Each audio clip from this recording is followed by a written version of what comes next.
Breaking at 6 o'clock, we're learning more about this former Jacksonville-based sailor, now charged with plowing into a crowd at Times Square, killing a woman and injuring nearly 24 others. And I looked up to the front of the car and I saw the flames, and I'm like, I got to get my kids out of here. 26-year-old Richard Rojas was taken into custody around noon. He's a Navy veteran and has 2 prior arrests for drunk driving. We've also found he was formerly stationed at Mayport in 2012 and was arrested here, charged with beating a cab driver and threatening to kill police officers. New York Mayor Bill de Blasio says there is no indication this was an act of terrorism. Friends of Rojas say he'd been going through a rough time and hadn't been the same since he returned from active duty in the Navy. Other friends say he was having money troubles.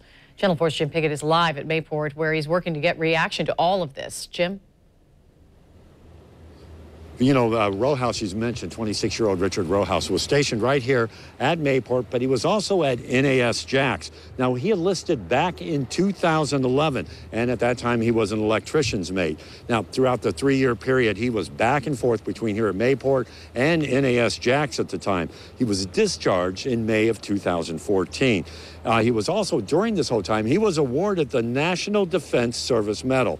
But now, what we're hearing is where the problems occurred back in 2012 when he was arrested at the barracks at NAS Jax, apparently for beating a cab driver that he owed some money to. He just didn't pay that cab fare. And according to police reports, he said that he beat the blank out of that cab driver, saying that he knew he owed him $162. He went on to say, I beat the blank out of him. He disrespected me. And then he also added at that time that he would kill any police officer or any military police officer. Though he was arrested on those charges, they were eventually dropped at the time. And at this point, we really don't know why those charges were dropped and what had happened there. I attempted to contact the cab driver. We had a cell phone number for him and checked other things as well, but I've not been able to contact the cab driver to see if he had any reaction, if he recalls what happened then, the way that Rojas was reacting.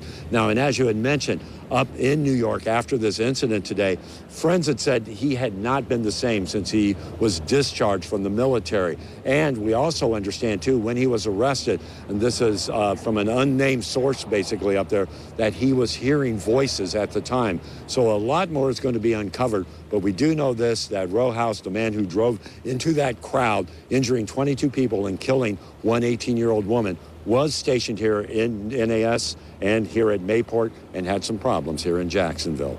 We're live in Mayport. Jim Pickett, Channel 4, the local station. Thank you, Jim. And now the woman killed in the Times Square crash has been identified as a Michigan teenager on vacation.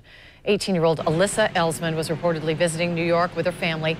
Elsman and her 13-year-old sister were both on the sidewalk when Rojas' speeding car crashed into them and at least 22 others.